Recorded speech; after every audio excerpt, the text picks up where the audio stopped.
E aí, beleza? Eu sou o Júlio Augusto, mas também sou o Fafaminulo Olusati Oyekala. Esse é o canal da Resenha de Livros. E eu sempre analiso os livros sempre com olhar da sociologia e da religião. E hoje nós vamos falar sobre um livro que é uma biografia do Miguel Pestana. Sabe quem é Miguel Pestana? Bom, o nome do livro então é Feitiço Caboclo, um índio mandigueiro condenado pela Inquisição, do Luiz Rafael Araújo Correia. Me acompanha?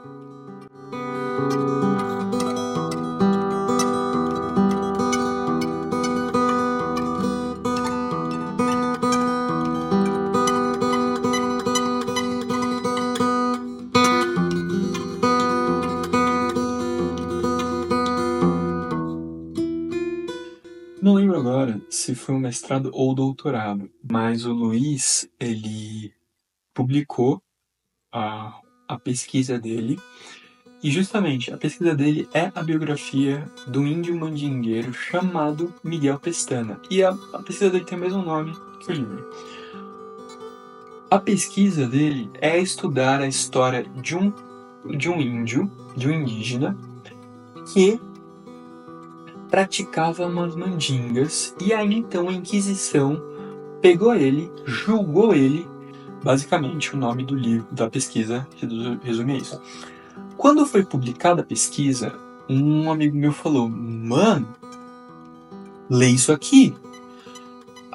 Baixa aqui a pesquisa dele nesse acervo, a pesquisa dele é bom demais. Só que, na época, eu cheguei a acessar, só que assim, eu tava super atarefado e eu não consegui, eu tava acompanhando outras pesquisas, então eu não consegui debruçar-me até dar a devida atenção. Mas depois eu comecei a perceber que outras pessoas estavam também discutindo sobre as conclusões que a pesquisa dele chegou. Os temas que ele abordou, o quão competente foi o Luiz Rafael em fazer essa pesquisa. Aí, amigos meus, não só sociólogos, mas também macumbeiros, né? Catimbozeiros e tal, falando sobre os detalhes dessa pesquisa. Bom, o tempo passou e aí eu vi que ele publicou esse livro. E aí eu falei, agora é a hora do autor receber um trocado e eu vou retribuir. Então eu comprei o livro e li, de cabo a rabo, de página a página. E agora eu entendi por que as pessoas me falaram, cara, leia isso. E eu vou dividir com vocês. Eu quero falar pra você exatamente o porquê você deveria ler também. Vamos por partes. A primeira coisa que me empolgou quando eu comecei a ler é que a apresentação do livro, a introdução do livro é do Ronaldo Weinfels. Se não sabe, Ronaldo Weinfels é esse cara. Então é simplesmente o autor referência do livro da História da Santidade do Jaguaribe. Então, se você não assistiu ainda a resenha que eu fiz sobre esse livro, assista. Esse livro é muito bom. Então, ter um livro, ou ler um livro que é do Ronaldo Weinfels, e que ele começa fazendo a apresentação desse livro, torna e fala assim, o Ronaldo Weinfels apoiou. Gostei. Depois disso, adiante. Luiz Rafael, ele peca uma coisa. Se eu fosse falar um erro, um certo pecado que o Luiz teria, seria dar hipercontexto nas coisas. Eu também tenho esse mesmo pecado, então eu não vou julgá-lo. Mas ele é um pouco exagerado aqui, o que é muito bom. Alguns olham com muito primor. Eu gosto, mas aqui em alguns contextos eu não gostei tanto. Vou dar um exemplo. No primeiro capítulo 1, eu acho é o capítulo mais fraco. Por quê? Porque a história do Miguel Pestana, que é o personagem principal, né, que é a biografia sobre ele nasce no Espírito Santo, no aldeamento do Heritiba, e vai até o Rio de Janeiro. Então ele vai fazer esse percurso. Então o capítulo 1 é só sobre a geografia, a questão de Heritiba. Então o que as possíveis influências que ele deve ter recebido, o que tem na região, como é que é o clima, as opções, sabe? Então questões sociopolíticas e tal. Então, assim, é a parte mais é o hipercontexto, sabe? Ok. Depois disso, vamos pro andar da carruagem, ok? Bom, segundo ponto é, quando você escuta que o título do livro é um índio mandingueiro, você automaticamente pensa, um índio macumbeiro, um índio que fazia uns baracubaco, um índio que fazia umas coisas assim. Não. Não é isso. Por quê? Porque existe uma etnia africana chamada Mandinga. Um reinado, principalmente, que são os Mandinga. Os Mandinga, que fica no oeste africano, que são inclusive majoritariamente muçulmanos, eles possuem práticas mágicas espirituais. Então existe a feitiçaria Mandinga. Então os Mandinga, eles eram muçulmanos que no processo da entrada do Islã, eles não abdicaram das suas práticas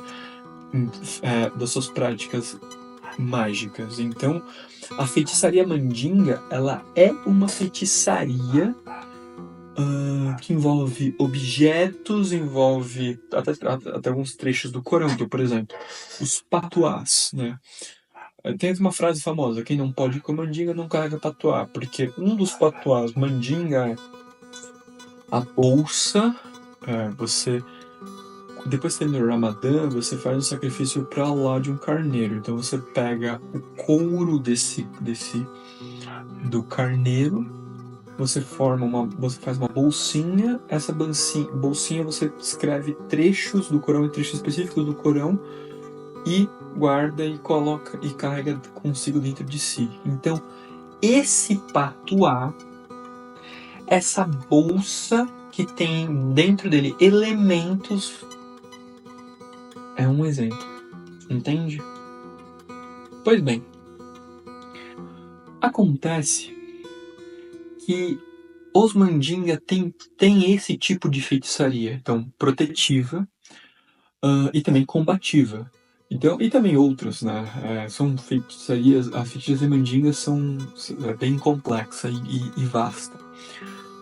E o que, quando eles vieram para o Brasil, então, em critério de escravizados, e passaram pelo processo como Revolta dos Malês, e outros já vieram direto para o Rio de Janeiro, na questão da Pequena África, em outras partes do Rio de Janeiro, quando eles vieram para o Rio de Janeiro,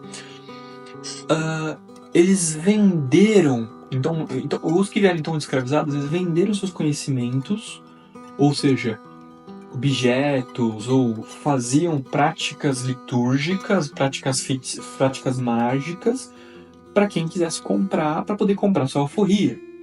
Então eles comercializavam.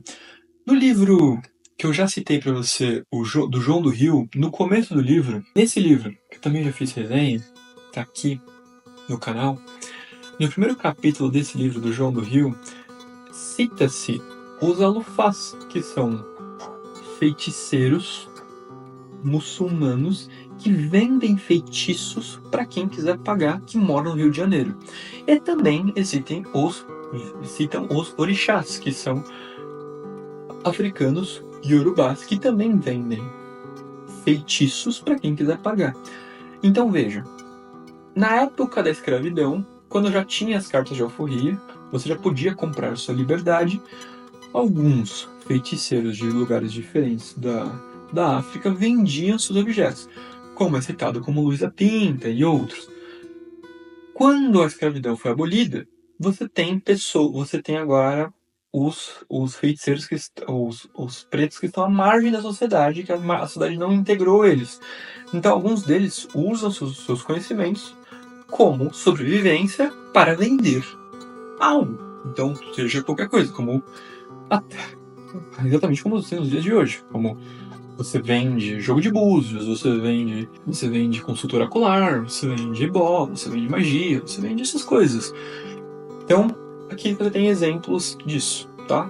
Fica a referência. A feitiçaria mandinga já era uma feitiçaria conhecida pela Inquisição e perseguida pela Inquisição especificamente. A coroa portuguesa estava interessado em identificar especificamente objetos da feitiçaria mandinga. Eis que, então, um cara que se tornou, em quesito de sobrevivência, um capitão do mato.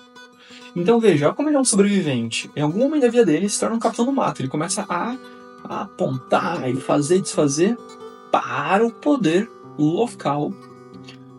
Até que ele consegue um objeto, eu não vou dar spoiler, não, um objeto da feitiçaria mandinga. Então ele começa a ser conhecido como um mandingueiro, porque ele tem um objeto da feitiçaria mandinga.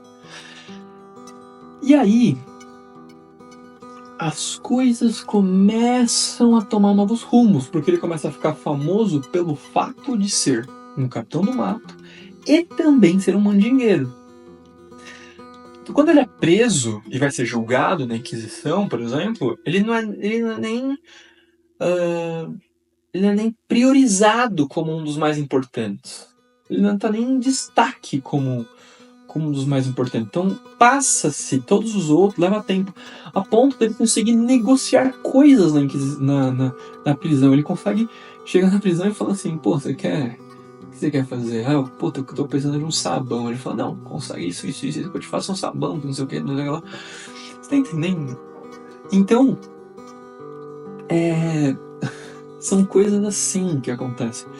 Então, a história do Miguel Pestana é uma história bem interessante nesse quesito. É um baita de um estudo que o Luiz Correia faz, porque ele consegue ser extremamente abrangente e muito didático em consolidar, sim, tudo isso. Ele vai falar sobre as etnias, ele vai falar sobre o império dos mandingas ali na região do Mali, ele vai falar sobre a feitiçaria mandinga, ele vai falar sobre o que uma Inquisição olhava e caçava a feitiçaria mandinga, principalmente em solo brasileiro, ele vai falar sobre os resquícios, exemplo da feitiçaria mandinga em outras partes do planeta, principalmente na Europa, ele vai falar sobre... E ele vai fazer todos esses correlatos, ele vai falar sobre como Miguel Pestana começou a ser julgado, como ele começou como começaram a falar sobre como começou a reputação dele ser citada, como ele consegue esse objeto da feitiçaria mandinga, como ele descreve esse objeto, como ele diz que esse objeto faz, o que ele faz, e assim, é uma pesquisa bem interessante. Então, muito mais do que apenas você entender a feitiçaria mandinga, é você entender, e muito mais do que você entender, porque é um indígena que era católico, que não se interessava pelas práticas dos avós, do bisavô, práticas tradicionais, aborígenes da região, práticas ancestrais, ele não se interessava por nada disso. Então ele não se interessa por isso. Mas ele se interessou por algum momento da feitiçaria mandinga e explica-se ao longo da pesquisa o porquê.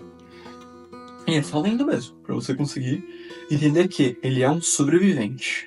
Ele vai adotar situações como um sobrevivente. E aí, quando você estiver lendo, eu te pergunto, se fosse você naquela situação, naquela mesma coisa, o que você faria? E isso é muito legal, cara. É o mundo real. É o sem massagem, o sem romantismo. É o mundo real.